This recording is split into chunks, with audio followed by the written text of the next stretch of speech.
I don't remember most of autumn because I lost my mind late in the summer. And for a long time after that, I wasn't in my body. I was a light bulb buzzing somewhere far. After the doctor told me I was dying, and after the man I married said he didn't love me anymore, I chased a miracle in California. And 16 weeks later, I got it. The cancer was gone. But when my brain caught up with it all, something broke. I later found out that all the tragedy at once had caused a physical head trauma, and my brain was sending false signals of excruciating pain and panic. I spent 3 months propped against the wall. On nights that I could not sleep, I laid in the tub like an insect, staring at my reflection in the shower knob.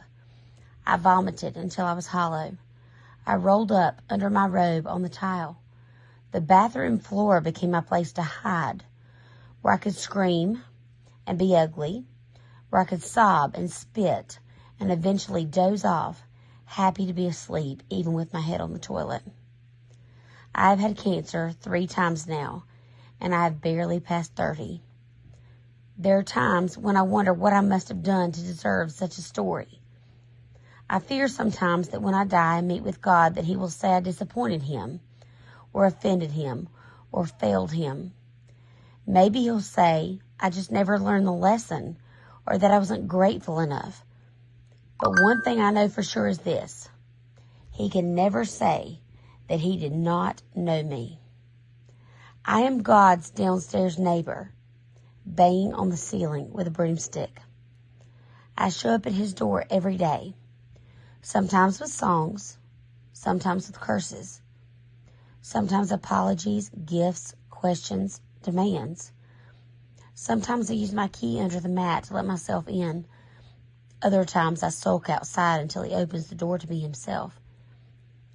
I have called him a cheat and a liar, and I meant it. I have told him I wanted to die, and I meant it. Tears have become the only prayer I know. Prayers roll over my nostrils and drip down my forearms. They fall to the ground as I reach for him.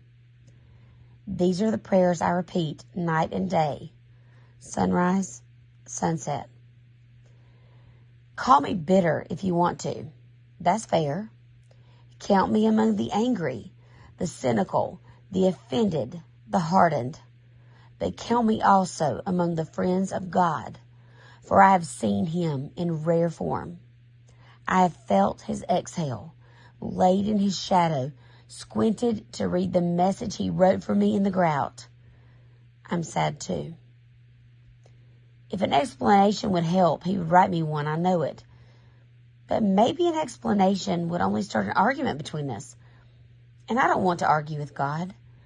I want to lay in a hammock with him and trace the veins in his arms. I remind myself that I'm praying to the God who let the Israelites stay lost for decades. They begged to arrive in the promised land, but instead he let them wander, answering prayers they didn't pray.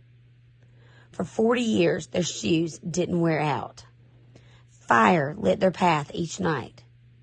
Every morning, he sent them mercy bread from heaven. I look hard for the answers to the prayers that I didn't pray. I look for the mercy bread that he promised to bake fresh for me each morning. The Israelites called it manna, which means, what is it? That's the same question I'm asking again and again. There's mercy here somewhere, but what is it? What is it? What is it? I see mercy in the dusty sunlight that outlines the trees, in my mother's crooked hands, in the blanket my friend left for me, in the harmony of the wind chimes. It's not the mercy that I asked for, but it is mercy nonetheless. And I learned a new prayer. Thank you. It's a prayer I don't mean yet, but will repeat until I do. Call me cursed, call me lost, call me scorned, but that's not all. Call me chosen, blessed, sought after. Call me the one God whispers his secrets to. I am the one whose belly is filled with loaves of mercy that were hidden for me. Even on days when I'm not so sick, sometimes I go lay on the mat in the afternoon light to listen for him. I know it sounds crazy, and I can't really explain it, but God is in there, even now. I've heard it said that some people can't see God because they don't look low enough. And it's true. If you can't see him, look lower. God is on the bathroom floor.